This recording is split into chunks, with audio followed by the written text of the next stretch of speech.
سکینہ بڑی بیوی اور پرویز کے مشترکہ کمرے کی صفائی کر رہی تھی کہ اسے اپنے پیچھے کسی کی موجودگی کا احساس ہوا۔ جب اس نے اپنے پیچھے دیکھا تو ایک ادھیڑ عمر شخص اسے بہت عجیب نظروں سے گھور رہا تھا۔ ابھی وہ کسی رد عمل کا اظہار نہیں کر پا رہی تھی کہ کمرے میں بڑی بیوی کی آواز گونجی، ارے آپ یہاں ہیں اور میں باہر آ کر انتظار کر رہی ہوں۔ کیسا گزرا آپ کا سفر؟ بڑی بیوی نے باتوں کے دوران آنکھ کے اشارے سے سکینہ کو باہر جانے کا اشارہ کیا۔ سکینہ کو اندازہ ہو گیا کہ یہ ضرور جاگیردار پرویز ہے، لیکن اس کی نظروں کو سوچ کر اس کے اندر تک کڑواہٹ گھل گئی تھی۔ کچھ دنوں سے سکینہ کی رات کو سوتے ہوئے آنکھ کھل رہی تھی۔ ایسا محسوس ہوتا تھا جیسے ہر رات کوئی اسے بلا رہا ہو، مگر جب وہ آنکھیں کھول کر دیکھتی تو کمرے میں کوئی بھی نہیں ہوتا۔ آج رات اچانک پچھلے پہر سکینہ کی آنکھ کھلی۔ اسے اپنے نام کی پکار سنائی دے رہی تھی۔ اس وقت اپنی آواز کی پکار سن کر سکینہ کو ڈر لگا۔ آواز مسلسل آ رہی تھی۔ سکینہ ہمت کر کے اپنے بستر سے اٹھی۔ اس نے اپنے پہلو میں سوئی اپنی ماں کو دیکھا اور ایک لمحے اس کو خیال آیا کہ اپنی ماں کو جگانا چاہیے، لیکن پھر ان کے آرام کا سوچ کر وہ اکیلی ہی باہر چلی گئی۔ آواز کنویں کی سمت سے آ رہی تھی۔ سکینہ آہستہ آہستہ آگے قدم بڑھا رہی تھی۔ اچانک بانو کی چیخ کی آواز سے آنکھ کھلی۔ وہ چیخنے کی آواز سکینہ کی تھی۔ بانو جلدی جلدی اپنے بستر سے اٹھی۔ جب اس نے باہر جا کر دیکھا تو اس نے سکینہ کو کنویں کے قریب زار و قطار روتے ہوئے پایا۔ وہ آنکھیں بند کیے ہوئے مسلسل رو رہی تھی۔ سکینہ کے پاس جا کر اسے چپ کروایا اور گلے لگایا۔ اپنی ماں کا سہارا پا کر سکینہ کے رونے کی شدت بڑھ گئی۔ بانو سے اپنے ساتھ کمرے میں لے کر آئی اور اس سے پوچھا۔ سکینہ نے بتایا کہ یہاں کنویں کے قریب اسے ایک لڑکی نظر آئی جو اسے اپنی طرف بلا رہی تھی۔ اس نے راجستھانی لباس پہنا ہوا تھا۔ اس کے بال لمبے تھے جس نے اس کے آدھے چہرے کو چھپایا ہوا تھا۔ سکینہ اس کے پاس جانے لگی۔ ابھی وہ اس کے پاس پہنچنے ہی لگی تھی کہ لڑکی نے اپنا رخ کنویں کی طرف کر دیا اور کنویں کے قریب پہنچ کر اس میں چھلانگ لگا دی۔ یہ کہہ کر سکینہ نے خوف سے رونے لگی۔ بانو نے اپنی بیٹی کو تسلی دی اور آئندہ اس کو کنویں سے دور رہنے کا کہا۔ بانو سمجھ گئی کہ یہ جنات کا معاملہ ہے۔ سکینہ نے کسی جن کو دیکھا ہے اور یہ ڈر بھی گئی ہے۔ روتے روتے سکینہ بانو کی گود میں سو گئی۔ یہ اس سے اگلی رات کا واقعہ ہے۔ رات کا وقت تھا۔ مدھم روشنی والا کمرہ ایک خوفناک خاموشی سے بھرا ہوا تھا۔ ماحول میں عجیب سی بے چینی پھیلی تھی۔ سکینہ اپنے بستر پر بیٹھی تھی۔ اس کی نظریں کمرے میں لکڑی کی پرانی الماری پر جمی تھی جس کی آج اس نے تفصیل کے ساتھ صفائی کی تھی۔ آج اس کے ارد گرد بے چینی محسوس کر رہی تھی، جیسے کوئی اس کی ہر حرکت کو دیکھ رہا ہو۔ اچانک اسے الماری کے اندر سے کھرچنے کی ہلکی سی آواز آئی۔ جب وہ احتیاط سے اس کے قریب پہنچی تو اس کا دل دھڑکنے لگا۔ وہ ایک لمحے کے لیے ہچکچاتے ہوئے آہستہ سے دروازہ کھولنے لگی۔ جب اس نے اندر جھانکا تو اس کی ملاقات ایک چمکیلی سرخ آنکھ کے ساتھ ہوئی جو اسے گھور رہی تھی، جبکہ دوسری آنکھ کالے بالوں سے ڈھکی ہوئی تھی۔ اچانک الماری کے اندر سے اسے ایک پنجے والے ہاتھ نے اس کی کلائی کو پکڑ لیا۔ سکینہ خوف سے چیخنے لگی، لیکن وہ گرفت بہت مضبوط تھی جو کسی صورت سکینہ کا ہاتھ نہیں چھوڑ رہی تھی۔ اس نے اپنا ہاتھ چھڑانے کی کوشش کی۔ اچانک سکینہ کو ایک جھٹکا لگا اور سکینہ پیچھے بیڈ پر جا گری۔ الماری خود بخود دوبارہ بند ہو گئی۔ دوبارہ سے کمرے کا وہی ماحول بن گیا تھا، لیکن ایک بات جو تھی وہ یہ کہ ماحول کے تناؤ میں کافی کمی آ گئی تھی۔ سکینہ خوف سے کانپ رہی تھی۔ کچھ دنوں بعد سکینہ کو پھر سے اپنے نام کی پکار سنائی دی۔ جیسے ہی وہ پرانے کنویں کے قریب پہنچی، اس کی ریڑھ کی ہڈی کے نیچے سے سردی کی لہر دوڑ گئی۔ رات بہت زیادہ تاریک تھی۔ ہوا بہت زیادہ تیز چل رہی تھی جو آس پاس کے درختوں کے پتوں کو بھی جھنجھوڑ رہی تھی۔ درختوں کے پتے ہلنے سے عجیب خوفناک آواز پیدا ہو رہی تھی۔ اچانک سے سیٹی بجنے کی آواز آنے لگی۔ کوئی ہلکی اور میٹھی دھن میں سیٹی بجا رہا تھا۔ سکینہ کو مزید ڈرانے لگا۔ وہ اپنے اوپر نظروں کی تپش بہت اچھی طرح محسوس کر سکتی تھی۔ اچانک سکینہ کو اس کنویں کے قریب وہی لڑکی دکھائی دیتی ہے، لیکن اس بار وہ لڑکی کوئی حرکت نہیں کر رہی تھی بلکہ خاموشی کے ساتھ کنویں کے قریب کھڑی تھی۔ اس نے اپنی گردن جھکائی ہوئی تھی جبکہ اس کے بال ہمیشہ کی طرح اس کے آدھے چہرے کو کور کیے ہوئے تھے۔ اس کی شکل بمشکل نظر آتی تھی۔ اس نے کالے رنگ کا پھٹا پرانا لباس پہن رکھا تھا وہ پھیلے ہوئے بازوں کے ساتھ اس کو اشارہ کر رہی تھی اور اس کے قریب آنے کو کہتی تھی۔ سکینہ کے قدم خود بخود اس کی طرف بڑھنا شروع ہو جاتے ہیں۔ سکینہ کو عجیب بے بسی کا احساس ہوتا ہے۔ وہ چاہ کر بھی خود کو اس کے پاس بڑھنے سے نہیں روک پاتی۔ سکینہ آہستہ آہستہ اس کے قریب پہنچ گئی۔ اس لڑکی کی پراسرار آواز سنائی دی جس میں ایک التجا بھی تھی۔ براہ کرم میری مدد کریں، وہ سرگوشی کرتی ہے، میں یہاں پھنس گئی ہوں، آگے بڑھنے سے قاصر ہوں۔ سکینہ نے اس کی آواز میں اداسی اور مایوسی کو محسوس کیا۔ سکینہ کو اس لڑکی کے ساتھ ہمدردی کا احساس ہوا۔ بغیر کسی ہچکچاہٹ کے سکینہ نے اس سے پوچھا کہ میں آپ کی مدد کے لیے کیا کر سکتی ہوں؟ میرے پاس وہ لاکٹ لاؤ، وہ کہتی ہے، جب تک وہ لاکٹ اس سے جدا نہیں ہوگا میں کبھی آزاد نہیں ہو پاؤں گی، نہ میں کبھی اپنا انتقام لے پاؤں گی۔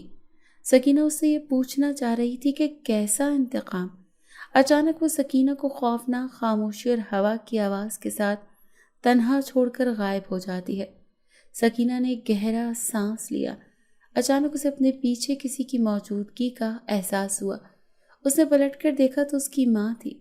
تم اس وقت یہاں کیا کر رہی ہو؟ اس کی ماں نے غصے سے پوچھا۔ میں نے تمہیں منع نہیں کیا تھا؟ یہ اکیلی رات کو آنے سے تم ایک بار میری بات سمجھ نہیں آتی؟ پھر اگر کوئی حادثہ پیش آ جاتا تو اس کا ذمہ دار کون ہوتا؟ بانو نے اپنی بیٹی کو ڈانٹ کر رکھ دیا۔ سکینہ نے آگے سے کسی رد عمل کا اظہار نہیں کیا اور اس لڑکی کی مدد والی بات کو بھی گول کر گئی۔ چلو خراب ہو رہا ہے، ویسے بھی رات کے وقت جوان لڑکی، یوں اندر جلدی چلو، موسم لڑکیوں کا درختوں کے نیچے بیٹھنا اچھا شگن نہیں۔ بانو ڈانٹ کا اپنی بیٹی کو اپنے ساتھ لے گئی، لیکن اس کے بعد وہ لڑکی کے اکثر سکینہ کو نظر آتی۔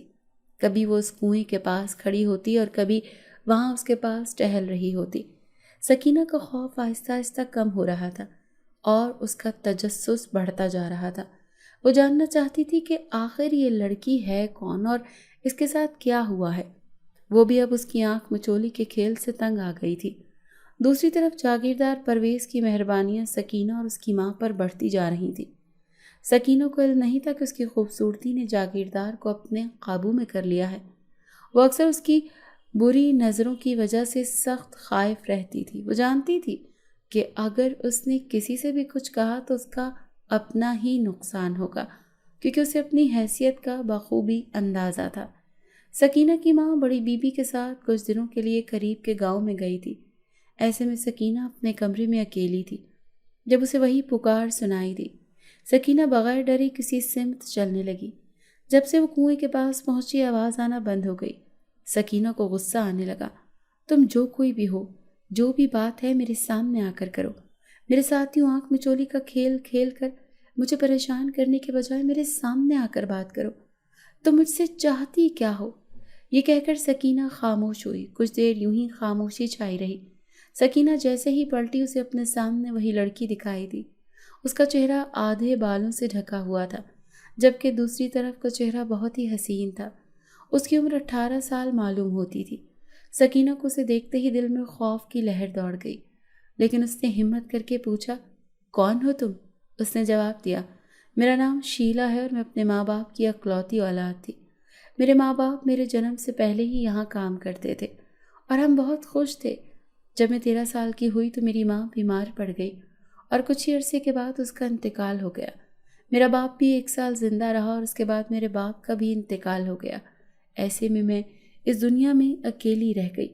ان حالات میں جاگیردار پرویز خان کے باپ نے میرے سر پر ہاتھ رکھا۔ میرے ماں باپ دونوں کا تعلق الگ الگ برادری سے تھا۔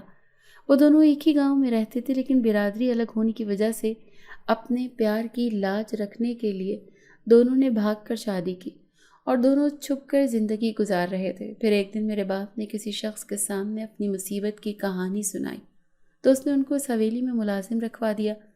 میرے ماں باپ کے انتقال کے بعد میرے لیے اس حویلی سے بڑھ کر اور کوئی سہارا نہیں تھا۔ ایسے میں مجھے خمیر خان نے بہت سہارا دیا۔ اس کے علاوہ ایک اور بھی تھا جس نے میرا اس غم کی گھڑی میں بڑا ساتھ دیا۔ وہ تھا حمید خان کا دوسرا بیٹا شایان خان۔ میں بہت چھوٹی تھی جب اس حویلی میں آئی تھی۔ اس وقت سے لے کر تب تک میری شایان سے بہت اچھی دوستی ہو گئی۔ شایان خان نے میرا بہت خیال رکھا۔ وقت کے ساتھ ساتھ ہمدردی کا یہ جذبہ پیار میں بدل گیا۔ وہ بہت اچھا اور سچا انسان تھا۔ میں اس کو پا کر آہستہ آہستہ اپنے غم کو بھولنے لگی تھی اور اس کے ساتھ اپنی زندگی گزارنے کے خواب دیکھنے لگی۔ لیکن میرے دل میں ایک عجیب سا ڈر بھی تھا جو کہ میری سمجھ سے باہر تھا۔ کچھ ہی دنوں میں حمید خان کا دوسرا بیٹا پرویز خان لندن سے اعلیٰ تعلیم حاصل کر کے آیا۔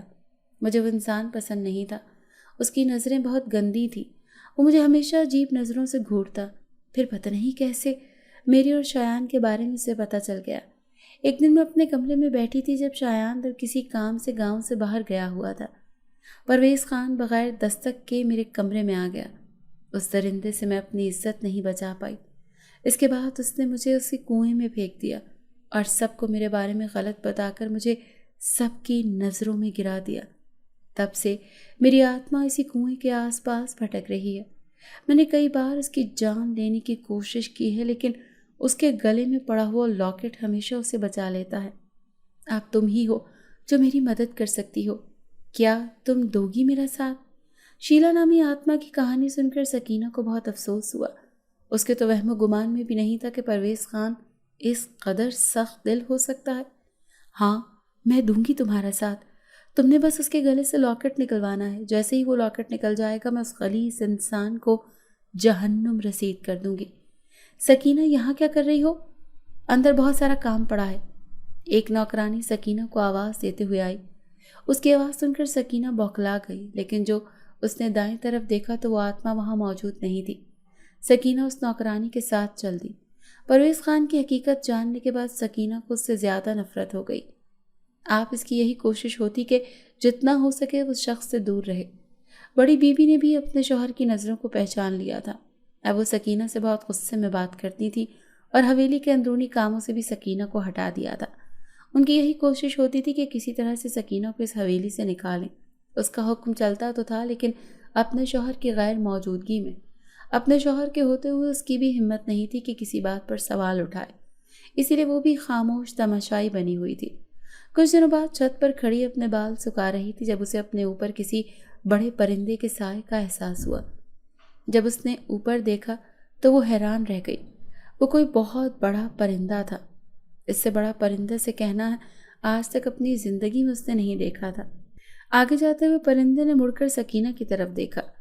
اس کی آنکھوں میں عجیب سی چمک تھی۔ اس کے ساتھ ہی وہ پرندہ آسمان کی وسعتوں میں غائب ہو گیا۔ سکینہ بھی اپنا سر جھٹک کر دوبارہ نیچے آ گئی۔ اس واقعے کے بعد سکینہ کو اکثر اپنے ساتھ کسی کی موجودگی کا احساس ہونے لگا۔ وہ جب بھی کوئی کام کر رہی ہوتی اسے یوں لگتا جیسے کوئی نظریں اسے مسلسل دیکھ رہی ہیں۔ وہ آس پاس دیکھتی لیکن وہاں کوئی نہ ہوتا۔ اپنا وہم سمجھ کر وہ اس بات کو جھٹک دیتی۔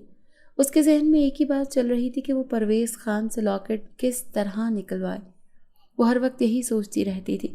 کچھ دنوں بعد ان واقعات میں اضافہ ہونے لگا۔ کبھی کچھ اور کبھی کچھ۔ اسے کسی خوبصورت دھن میں گانے کی آواز سنائی دیتی اور کبھی بہت ہی خوبصورت خوشبو اسے گھیر لیتی۔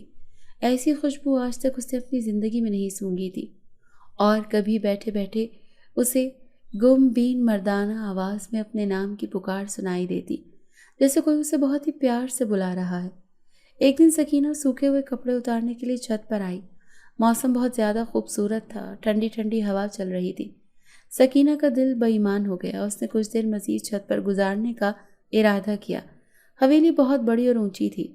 حویلی کی چھت سے پورے گاؤں کا نظارہ نظر آتا تھا۔ سکینہ وہیں کافی دیر کھڑی رہی، باہر لہلہاتے کھیتوں کو دیکھتی رہی جو اس کی آنکھوں کو ٹھنڈک بخش رہے تھے۔ اچانک اسے وہیں سیٹی کی دھن سنائی دی۔ دھن سن کر سکینہ کے کان ایک دم کھڑے ہو گئے۔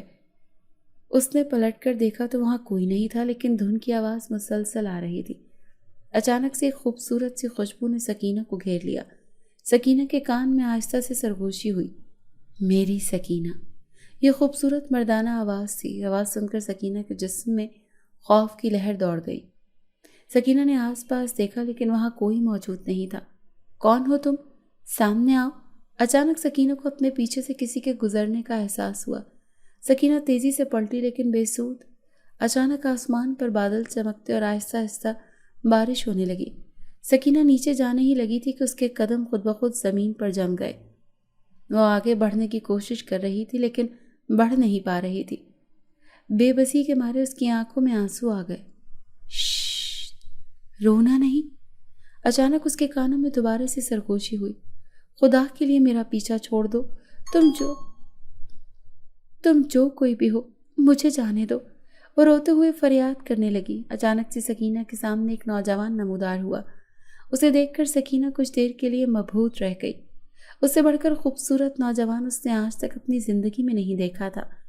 اس کے کالے گھنے بال، نیلی گہری آنکھیں اور پتلی سی ناک، بھرے ہوئے ہونٹ اس کی خوبصورتی میں مزید اضافہ کر رہے تھے۔ کچھ لمحے سکینہ اسے یوں ہی دیکھتی رہی۔ اس لڑکے کی آنکھوں میں عجیب سی چمک تھی جو اسے مزید پراسرار بنا رہی تھی۔ خود کو محویت سے دیکھ کر وہ لڑکا مسکرایا۔ اسے مسکراتے دیکھ سکینہ جیسے ہوش کی دنیا میں واپس آئی۔ کون ہو تم؟ اب سکینہ کو دوبارہ سے درد کا احساس ہونے لگا۔ اتنا اندازہ تو سکینہ کو بھی ہو گیا تھا کہ وہ کوئی عام انسان نہیں تھا۔ کون تھا وہ یہ سوچ کر ہی سکینہ کو اپنی جان نکلتی محسوس ہو رہی تھی۔ میں جنزاد ہوں اور جنوں کے ایک مقدس قبیلے کے سردار کا بیٹا ہوں۔ میں اس دن اوپر سے گزر رہا تھا جب میری نظر تم پر پڑی۔ مجھے لگا تم کسی مصیبت میں مبتلا ہونے والی ہو، اسی لیے میں تمہاری مدد کرنا چاہتا ہوں۔ جنزادی کی بات کسی ہتھوڑے کی طرح سکینہ کے دماغ پر برس رہی تھی۔ اسے یقین نہیں آ رہا تھا کہ اس کے ساتھ کیا ہو رہا ہے۔ پہلے بدرو اور اب یہ جن۔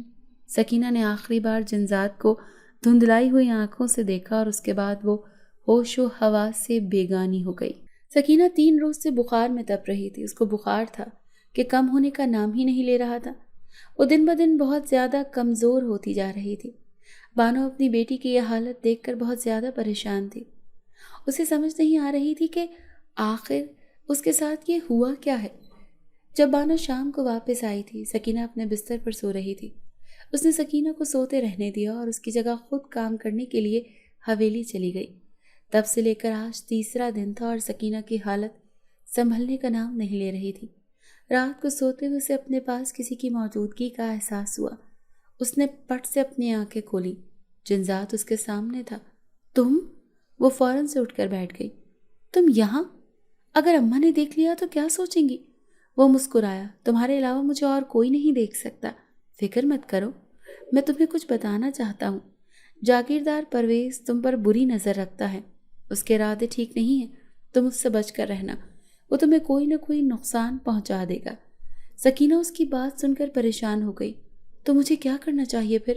تم ہوشیار رہو اور اس سے فاصلے پر رہنا۔ اپنی بات مکمل کر کے وہ وہاں سے چلا گیا۔ باقی رات سکینہ کی رات جاگتے ہوئے گزری تھی۔ صبح کے قریب اس کی آنکھ لگی تھی اور باقی کا دن یوں ہی گزرا تھا۔ شام کا وقت تھا۔ وہ کچن میں رات کے کھانے کی تیاری کر رہی تھی۔ آج بڑی بیوی گھر پر نہیں تھی، وہ پرانی حویلی میں گئی ہوئی تھی۔ سکینہ کے پاس ایک نوکرانی آئی تھی، وہ جاگیردار صاحب کا پیغام لائی تھی۔ سکینہ پریشان ہو گئی۔ وہ کیوں اسے بلا رہے ہیں؟ صاف انکار بھی نہیں کیا جا سکتا تھا۔ وہ اس کے ساتھ چلی آئی۔ جیسے ہی وہ گلی میں آئی، کسی نے اسے کھینچ کے گاڑی میں بٹھا لیا۔ اس کے بعد سکینہ کو کوئی ہوش نہیں رہا۔ اب جب اسے ہوش آیا تو وہ ایک کمرے میں تھی اور باقی کمرہ خالی تھا۔ یہاں پر کوئی بھی انسان موجود نہیں تھا۔ سکینہ پریشان تھی کہ یہ کیا ہو رہا ہے۔ اسے اپنے ساتھ ہونے پہ در پہ ایسے سارے واقعات یاد آنے لگے۔ کمرے میں اندھیرا پھیل چکا تھا۔ سکینہ خوف سے سمٹ کر رہ گئی تھی۔ اتنے میں اسے اپنے پاس کسی کی سرگوشی کی آواز سنائی دی۔ جلدی نکلو یہاں سے، ورنہ وہ لوگ تمہیں پکڑ لیں گے۔ تمہارے لیے یہاں سے نکلنا پھر مشکل ہو جائے گا۔ کون ہو تم؟ اور کون لوگ یہاں پر مجھے پکڑ لیں گے؟ ان باتوں کو تم چھوڑو، جلدی سے یہاں سے نکلو، میں بعد میں تمہیں سب بتا دوں گا۔ سکینہ بھاگتے ہوئے دروازے کی جانب بھاگی۔ دروازہ باہر سے کھلا ہوا تھا۔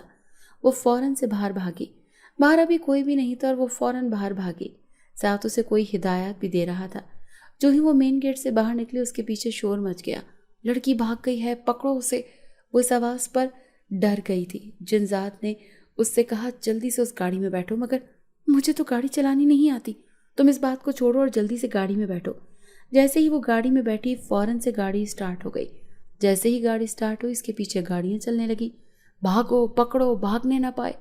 مگر اس کی گاڑی بہت تیز بھاگ رہی تھی۔ یہ ایک سنسان علاقہ تھا۔ وہ اس سنسان علاقے سے آبادی میں آ گئی تھی، مگر وہ جہاں بھی جاتی وہ جاگیردار اسے پھر سے غائب کروا سکتا تھا۔ اسی لیے وہ کہاں جاتی اسے کچھ سمجھ نہیں آ رہا تھا۔ اس کا کوئی رشتہ دار بھی وہاں نہیں تھا جہاں پر وہ جاتی، اپنا گھر بھی کوئی نہیں تھا۔ وہ دونوں ماں بیٹی کبھی کسی کے گھر تو کبھی کسی کے گھر رہتی تھی۔ اب اتنے دن سے وہ حویلی میں رہ رہی تھی۔ سکینہ نے سوچا کہ اسے یہ سب اپنی ماں کو بتانا چاہیے۔ جنزات نے بھی اسے یہی مشورہ دیا۔ وہ حویلی میں آئی تو اس کی ماں اسے ہی ڈھونڈ رہی تھی۔ سکینہ تم چلی گئی تھی، میں کب سے تمہیں ڈھونڈ رہی ہوں۔ سکینہ بھی کچھ بولنے ہی لگی تھی کہ جنزات نے اس کے کان میں سرگوشی کی کہ ابھی اپنی ماں کو کچھ مت بتانا۔ سکینہ نے کہا وہ حویلی میں ہی تھی اور کسی کام میں مصروف تھی۔ اگلے دن اس کا سامنا جاگیردار کے ساتھ ہو گیا۔ اسے گھورتا وہ اس کے پاس آیا تھا اور اسے کہنے لگا تمہاری جرت کیسے ہوئی وہاں سے بھاگنے کی؟ اب تم دیکھنا میں تمہارا کیا حشر کرتا ہوں۔ سکینہ دل ہی دل میں ڈر گئی تھی، مگر وہ بظاہر مضبوط لہجے میں بولی آپ نے جو کرنا ہے آپ کر لیں۔ جاگیردار پرویز اس کے انداز پر حیرت زدہ رہ گیا تھا۔ ہماری حویلی کی معمولی سی نوکرانی اور اس میں اتنی اکڑ، اسے تو میں مزہ چکھا کر رہوں گا۔ وہ کچھ سوچتے ہوئے وہاں سے چلا گیا۔ آج پھر حویلی کو بہت اچھے طریقے سے سجایا گیا تھا۔ یہاں سے وہاں تک کھانے کی اشتہا انگیز خوشبو پھیلی ہوئی تھی۔ سکینہ نے اپنی ماں سے پوچھا کہ حویلی میں اتنی تیاریاں کس خوشی میں کی جا رہی ہیں؟ کیا یہاں پر کوئی فنکشن ہو رہا ہے؟ ارے نہیں، آج جاگیردار صاحب کا بیٹا باہر سے پڑھ کر آ رہا ہے۔ وہ بہت سالوں سے ملک سے باہر تھا، اس کے آنے کی خوشی منائی جا رہی ہے۔ سکینہ نے بے دھیانی سے اپنی ماں کی بات کو سنا۔ اس کا ذہن اپنی ہی سوچوں میں الجھا ہوا تھا۔ سوچتے سوچتے وہ نہ جانے کب نیند کی وادیوں میں کھو گئی تھی۔ رات کے کسی پہر اس کی چھن چھن کی آواز سے آنکھ کھلی تھی۔ میں اپنی آنکھیں کھول کر دیکھا تو اس کے سامنے وہی لڑکی کھڑی تھی۔ اس نے سکینہ کو آنکھیں کھولتے ہوئے دیکھ کر کہا تمہاری قسمت اچھی تھی جب تم شیطان سے بچ گئی۔ اب تو اندازہ ہو گیا ہوگا کہ کتنا خبیث انسان ہے۔ سکینہ کو واقعی اس کی خباثت کا اچھے سے اندازہ ہو گیا تھا۔ سکینہ نے اس لڑکی سے کہا کہ مجھے تم بتاؤ اس دن کیا کہہ رہی تھی؟ میں تمہاری کیا مدد کر سکتی ہوں؟ تم اس سے اپنا انتقام کیسے لینا چاہتی ہو؟ تمہیں میرا ایک کام کرنا ہوگا۔ اس کے گلے میں ایک تعویذ ہے، جب تک اس کے گلے میں وہ تعویذ ہے میں اس کا بال بھی بیکا نہیں کر سکتی۔ تم اس تعویذ کو اس سے الگ کرنا ہوگا۔ جب میرا انتقام پورا ہو جائے گا تو تم نے میری لاش کو کنویں میں سے نکلوانا ہے اور اس کی آخری رسومات ادا کروانی ہے۔ اپنی بات کہہ کر وہاں سے وہ غائب ہو چکی تھی اور میں سوچ رہی تھی کہ دنیا عجائبات کا مجموعہ ہے۔ یہاں پر ایسے واقعات ہوتے ہیں جن کو عقل انسانی تسلیم بھی نہیں کر پاتی، مگر وہ سچ ہوتے ہیں۔ پھر نہ جانے کس وقت میری آنکھ لگ گئی تھی۔ اگلے دن میں کچن میں کھانا بنا رہی تھی جب وہاں پر ایک نوجوان کچن میں داخل ہوا۔ اسے مجھے ایک کپ چائے بنانے کا کہا۔ جب میں نے اس کو پلٹ کر دیکھا تو دیکھتی ہی رہ گئی۔ وہ بہت زیادہ حسین تھا۔ اس کی نیلی آنکھوں میں دیکھا تو مجھے اپنا دل ڈولتا ہوا محسوس ہوا۔ میں نے فوراً اس سے اپنی نظروں کا زاویہ بدل لیا۔ وہ بھی مجھے دیکھ کر چونکا تھا اور پھر وہ کچن سے باہر چلا گیا۔ میں نے دوسری ملازمہ کے ہاتھ اس کے لیے چائے بھجوا دی۔ مجھے دوسری ملازمہ سے پتہ چلا تھا کہ اس کا نام دل پذیر ہے اور وہ جاگیردار صاحب کا بیٹا ہے۔ یہ سن کر میرا حلق تک خشک ہو گیا تھا، مطلب کہ وہ بھی شاید اپنے باپ جیسا ہی تھا۔ میں نے اسے نظر انداز کرنا شروع کر دیا۔ وہ جہاں بھی ہوتا میں وہاں سے ہٹ جاتی۔ میں اپنے لیے کوئی مصیبت مول نہیں لینا چاہتی تھی، مگر وہ مجھ میں زیادہ دلچسپی لینے لگا تھا۔ اس دن میں رات کے وقت کنویں کے پاس بیٹھی ہوئی تھی جب جن زیادہ دھپ سے میرے پاس آ کر بیٹھ گیا۔ میں نے چونک کر اس کی جانب دیکھا۔ وہ پچھلے کافی دنوں سے اپنی دنیا میں گیا ہوا تھا اور بہت دنوں کے بعد لوٹ کر آیا تھا۔ اسے دیکھ کر مجھے خوشگوار حیرت ہوئی۔ ابھی میں اس کے ساتھ باتیں کر ہی رہی تھی جب اس نے کہا کہ یہاں سے اٹھ کر کمرے میں چلی جاؤ، مجھے ڈر ہے کہ جاگیردار کا بیٹا تمہیں نظر نہ لگا دے۔ اس کے لہجے میں شرارت نمایاں تھی۔ میں اٹھ کر اپنے کمرے میں آ گئی۔ جنزات کہنے لگا کہ میری دنیا کی سیر کرنا چاہتی ہو تم؟ ہاں، یہ بھی کوئی پوچھنے والی بات ہے۔ اس دن پھر ہم لوگ اڑن کھٹولے پر بیٹھ کر کوہ کاف کی سیر کرنے لگے تھے۔ مجھے تو بہت زیادہ مزہ آ رہا تھا۔ میرا دل کر رہا تھا کہ وقت یہیں پر تھم جائے۔ کافی دیر کے بعد ہماری واپسی ہوئی تھی۔ میں نے جنزات کو اس لڑکی کے بارے میں بتایا تھا اور اس میں سے یہ بھی پوچھا کہ میں کیسے اس کی مدد کر سکتی ہوں۔ کیا تم وہ تعویذ حاصل کرنے میں میری مدد کر سکتے ہو؟ میری بات سن کر وہ کہنے لگا نہیں، میں اس تعویذ کو چھو بھی نہیں سکتا۔ اگر میں نے ایسا کیا تو میں جل کر بھسم ہو جاؤں گا۔ پھر وہ کہنے لگا کہ وہ تعویذ حاصل کرنا اتنا مشکل کام بھی نہیں ہے۔ وہ جاگیردار جب بھی غسل خانے میں جاتا ہے وہ تعویذ کو باہر اپنے کمرے میں اتار کر جاتا ہے۔ اس دوران اس تعویذ کو غائب کیا جا سکتا ہے۔ یہ سن کر میں ڈر گئی تھی، مگر اس کے کمرے میں جانا شیر کی کچار میں جانے کے برابر ہے۔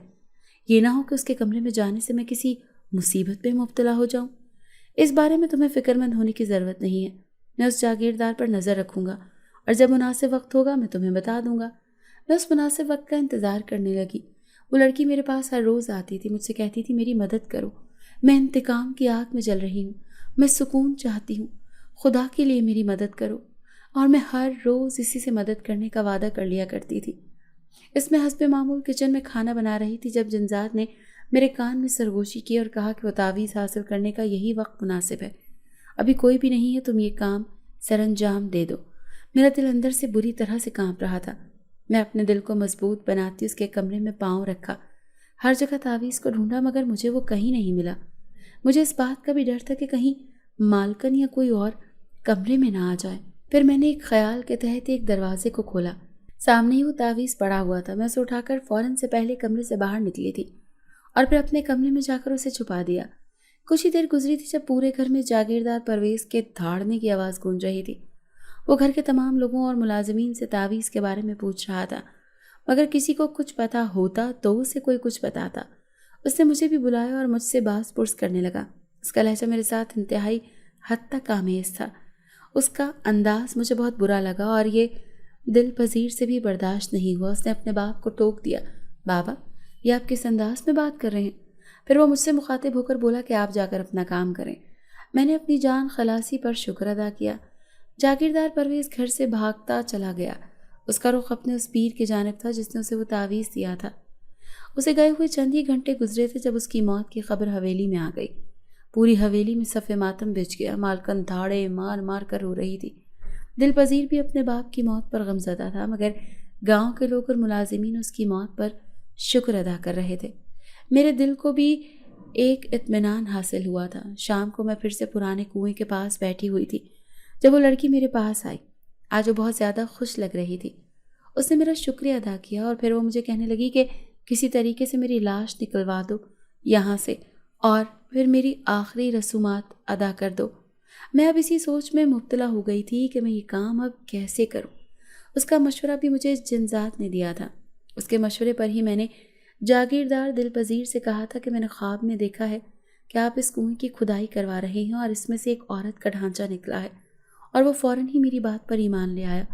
اس نے اسی دن ہی کنویں کی کھدائی کروائی اور اس میں سے جب وہ ڈھانچہ نکلا تو اس کا نماز جنازہ بھی ادا کروایا۔ اس دن کے بعد میں نے اس لڑکی کو کبھی بھی نہیں دیکھا، مگر جاگیردار دل پذیر کے لیے میرے دل میں نرم جذبات پیدا ہو گئے۔ اس کے بارے میں میری رائے بدل گئی تھی۔ وہ اپنے ماں باپ سے بہت مختلف تھا۔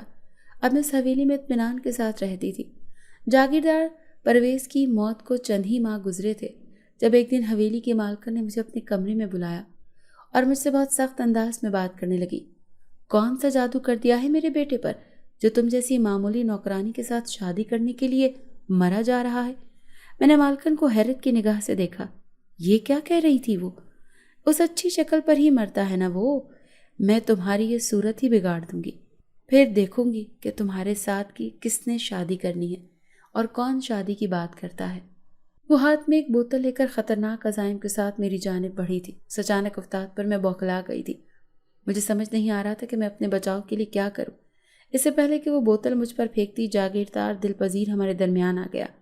اماں یہ کیا کر رہی ہیں آپ؟ میں موقع دیکھ کر وہاں سے کھسک آئی۔ شام کے دھندلکے ہر طرف پھیل چکے تھے۔ میں اماں کی گود میں سر رکھے ہوئے لیٹی ہوئی تھی جب دروازے پر دستک دے کر دل پذیر کمرے میں داخل ہوا۔ اس نے سیدھے صبح اماں سے میرا ہاتھ مانگا۔ اماں تو شش و پنج میں مبتلا ہو گئی تھی کہ وہ اقرار کریں یا انکار۔ آج عشاء کے بعد ہی میرا نکاح ہو گیا تھا۔ نکاح کے بعد دل پذیر مجھے اور اماں کو لے کر پرانی حویلی میں منتقل ہو گیا تھا۔ وہ حویلی جہاں مجھ سے پہلے ملازمہ کی حیثیت سے آئی تھی، آج اس گھر کی مالکن تھی۔ سچ کہتے ہیں وقت پر حیثیت بدلتے ہوئے دیر نہیں لگتی۔ اب میں بہت خوش تھی۔ میرا شوہر بہت اچھا تھا، وہ بالکل بھی اپنے باپ جیسا نہیں تھا۔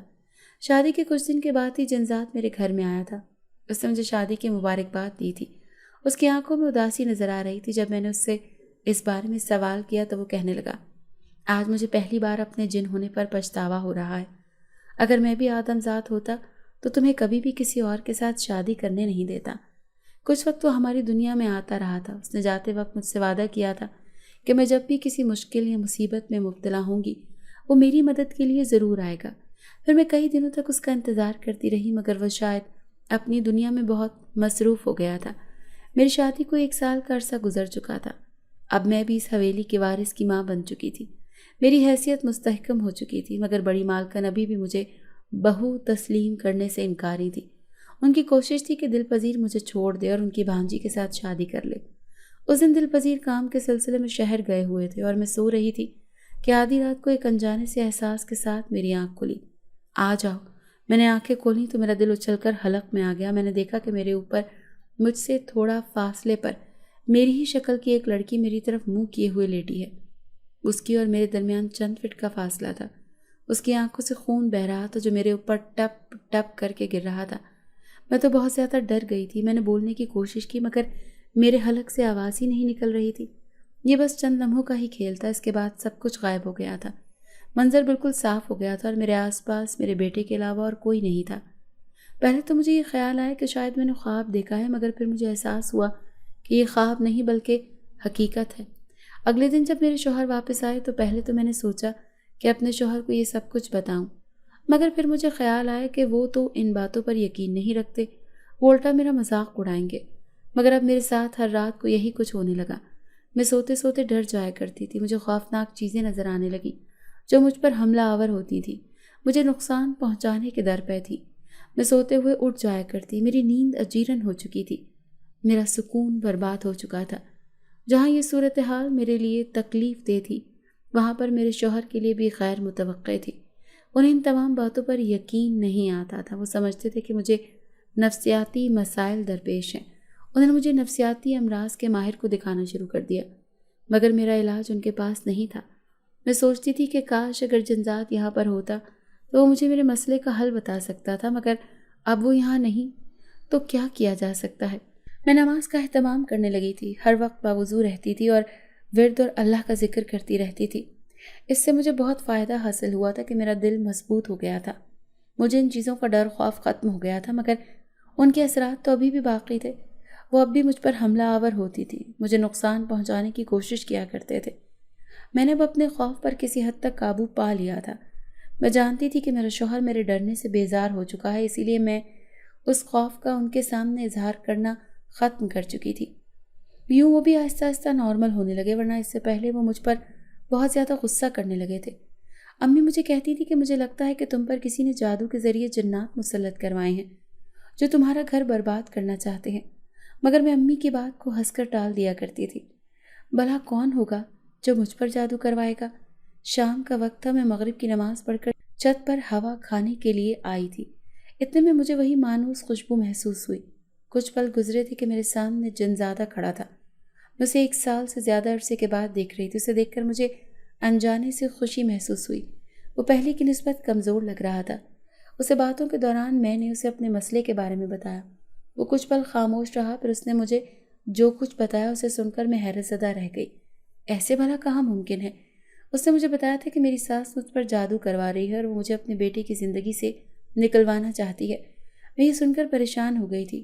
تو اس کے لیے مجھے کیا کرنا چاہیے؟ میں بہت زیادہ تنگ آ چکی ہوں، نہ میں کچھ کھا سکتی ہوں نہ پی سکتی ہوں۔ وہ اکثر میرے کھانے پینے کی چیزوں میں گندگی ملا دیتے ہیں جسے صرف میں دیکھ اور محسوس کر سکتی ہوں۔ میں تو اپنے شوہر کے ساتھ بھی کوئی بات نہیں کر سکتی کہ وہ مجھے پاگل سمجھنا شروع کر دیتا ہے۔ یہ بات کرتے کرتے میری آنکھوں میں آنسو آ گئے تھے۔ جنزات نے مجھے تسلی دی اور مجھے کہا کہ یہ وظیفہ ہے، اس کو پڑھو۔ اس کو 3 دن تک پڑھنا تھا، مخصوص تعداد اور مخصوص وقت میں پڑھنا ہے۔ تمہاری اس جادو سے ہمیشہ کے لیے جان چھوٹ جائے گی اور جس نے تم پر یہ جادو کیا ہے یہ اسی پر پلٹ جائے گا۔ میں نے اگلے ہی دن یہ وظیفہ شروع کر دیا اور جس دن میرا وظیفہ مکمل ہو گیا تھا، تھوڑی ہی دیر کے بعد میرے شوہر کے نمبر پر کال آئی تھی۔ اس کی امی اپنے کمرے میں تھی، نہ جانے ان کے کمرے میں کیسے آگ لگ گئی۔ وہ اس میں بری طرح سے جل چکی تھی اور اب وہ ہسپتال میں تھی۔ میں اپنے شوہر کے ساتھ بھاگم بھاگ ہسپتال پہنچی تو وہ اپنی زندگی کی آخری سانسیں لے رہی تھی۔ مجھے دیکھ کر انہوں نے اپنے دونوں ہاتھ میرے سامنے جوڑ دیے اور مجھ سے معافی مانگی۔ انہیں اپنے آخری وقت پر اپنے گناہ کا احساس ہو گیا تھا اور انہوں نے اس کا اعتراف اپنے بیٹے کے سامنے کیا تھا۔ میں نے انہیں کھلے دل کے ساتھ معاف کر دیا تھا۔ مجھے یقین تھا کہ میرا خدا بھی انہیں معاف کر دے گا۔ ان کی آخری رسومات ادا کرنے کے بعد میرے شوہر نے کہا تھا کہ ہم اب حویلی میں ہمیشہ کے لیے منتقل ہو جائیں گے۔ پھر ہم اپنا ضروری سامان اٹھا کر یہاں پر آ گئے تھے۔ میری اماں بھی میرے ساتھ یہاں پر آ گئی تھی۔ میرے شوہر میری ماں کی بہت عزت کرتے تھے اور ان کے ساتھ بہت زیادہ احترام کے ساتھ پیش آتے تھے۔ میں وقت بدلنے پر حیرت زدہ تھی۔ کل کی ملازمہ اور آج کی مالکن تھی۔ جب میری حیثیت بدل گئی تو لوگوں کی نظر بھی بدل گئی۔ ان کی نظروں میں میرے لیے احترام چھلکنے لگا تھا۔ میں نے بھی اپنے مرتبے کا ناجائز فائدہ نہیں اٹھایا تھا۔ میں گاؤں میں لوگوں کے گھروں میں جاتی تھی، ان سے ان کے مسئلے مسائل پوچھتی اور انہیں حل کرنے کی کوشش کرتی تھی۔ میں نے اپنی حویلی میں بھی ایک دن مخصوص کر رکھا تھا جس میں تمام ضرورت مند حویلی میں آتے تھے۔ میں اب 2 بیٹوں کی ماں بن چکی تھی۔ میرے شوہر کے دل میں میرے لیے آج بھی ویسا ہی پیار تھا جیسا پہلے دن تھا، یا شاید پہلے سے بڑھ کر تھا۔ میں خدا کا شکر ادا کرتے ہوئے نہیں تھک رہی تھی جس نے مجھے اتنا زیادہ نوازا تھا۔ اگر میں نے مشکل وقت دیکھا تھا تو میں نے آسانی بھی دیکھ رہی تھی۔ بے شک میرے رب کا کہا سچ ہے کہ ہر مشکل کے ساتھ آسانی ہے۔ اگر آپ کو آج کی ہماری کہانی پسند آئی ہے تو اسے لائک کیجیے اور اپنے پیاروں کے ساتھ شیئر کیجیے۔